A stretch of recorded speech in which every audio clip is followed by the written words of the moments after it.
in the hospital because of this virus. So what if the president was not able to perform his duties?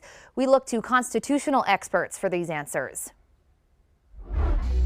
50 years ago, our country ratified the 25th Amendment. It spells out who is in charge if the president can't perform his duties. Now, with President Trump testing positive for coronavirus, several scenarios could play out. Everybody's scrambling to sort of look up, what happens in this situation. So we hit the streets to see who knows what happens. Our first question, who currently has the power of the president now that Donald Trump has been diagnosed with COVID-19? President Trump, because he is the president. He hasn't stepped down yet, so he still technically has power. According to constitutional law attorney Pat Rogers, the correct answer is President Donald Trump. If President Trump is incapacitated, the 25th Amendment says the vice president takes over. UNM political science professors tell us there's only been a handful of times in which the 25th Amendment has been evoked. It happened twice with George W. Bush and once under President Reagan. They were both having medical procedures. But what happens if the president can't run for office? Who runs in his place? It'd be the vice president.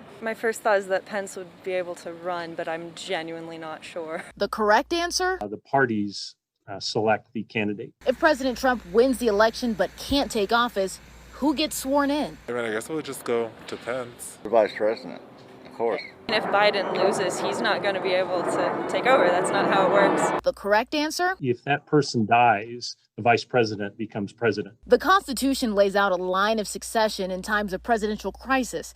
After the vice president, it's the Speaker of the House, and then the President pro tem of the Senate, who are next in line to take over. Some unusual things would have to happen for us not to be sort of covered, if you will, in terms of the continuity of governance. In the times that the 25th Amendment has been evoked, the president was able to give power to the vice president.